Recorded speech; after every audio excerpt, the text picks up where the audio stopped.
here we go. This is, I should close this up. This is the Bible from Boolburra. For those of us who have that connection, for many of you this will be familiar. So this is the Bible which belonged to Grandma's mother. Presumably she brought it out from Scotland with her in 1892 when she came out and prearranged. She had met James Silver in Scotland, and the families were familiar. They came independently to Australia, and we presume this would be her family, the Todd family, presenting her this Bible as a wedding gift, which she brought into the marriage in Brisbane in 1892, their firstborn child being Margaret Isabella, our grandma, who married Alex Dobbs, John Alexis Dobbs Coker. He was born, of course. So we open it up, and this is the most interesting little piece that we've puzzled over what it's all about.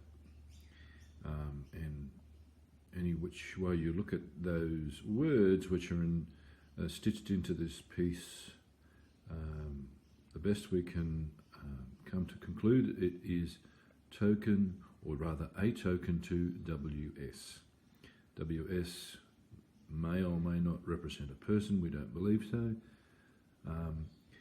There is a piece of, as you can see, plaited hair. So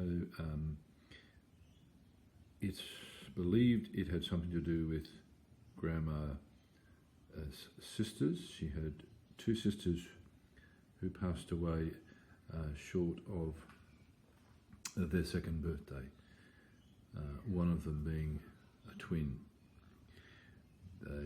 So perhaps the WS stands for Wonderful Sisters or Wee Souls or something like that. So anyway, that's a sort of may remain a mystery.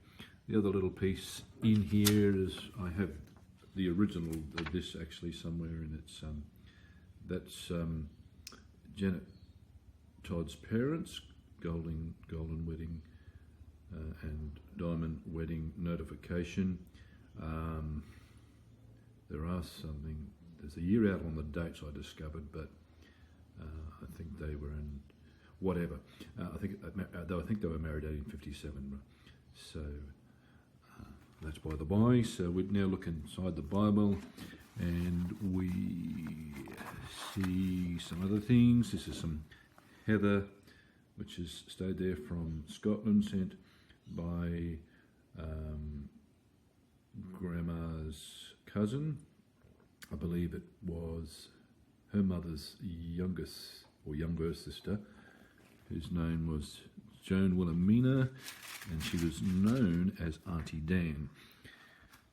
So this is as you go into the Bible, you see these wonderful illustrations, and it is a study Bible, and Reverend John Brown is the author of the study notes, etc. on this Bible, and he lived in the 1700s, so this is published well after his time. And shall we see? You see the notes and whatever. Great chronological, just a great piece of scholastic ability. So I've added images, as you will see there.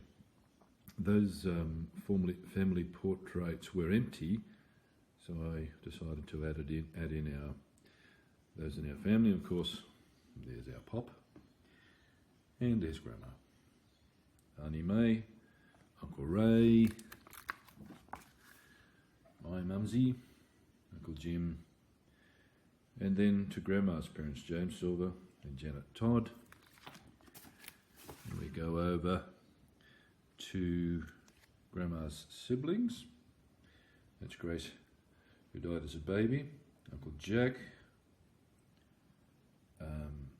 Nettie, who was one of the twins, and she died as a baby, and Eva, her twin, who lived till 98, and Grandma's youngest brother, James, and he died young. He got sick and died. And then we go to James Silver's family.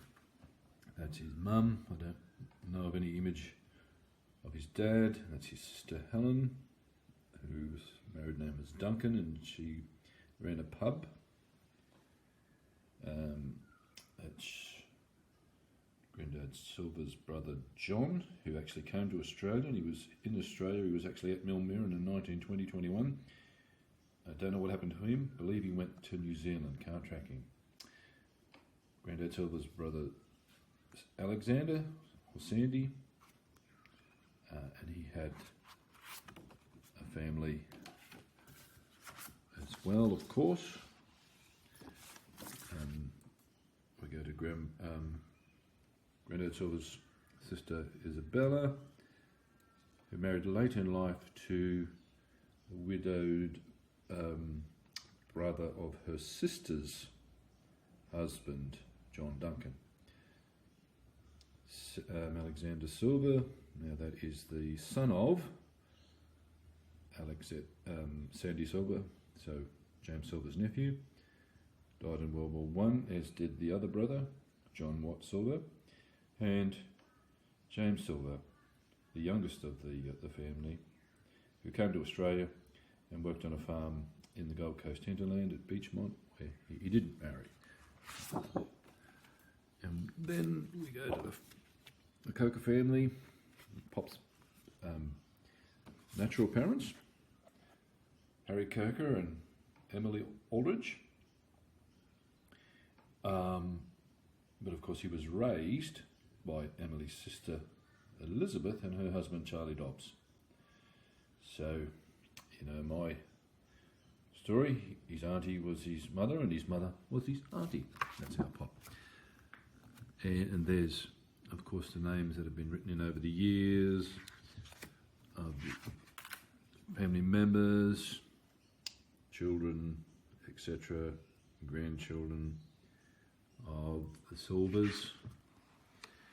And then you go through and you get to the text of Scripture, and throughout this wonderful, wonderful leather-bound book we have these marvellous illustrations. And that completes it. There are a number of them that highlight events that we read about. Which one is this? Can I get that thing? Oh, it's the high priest in the Holy of Holies. Another one, that's David playing his harp before Saul. So there we are. Trust you enjoyed that little tour and brief history of what I'd like to call the Boolburra Bible.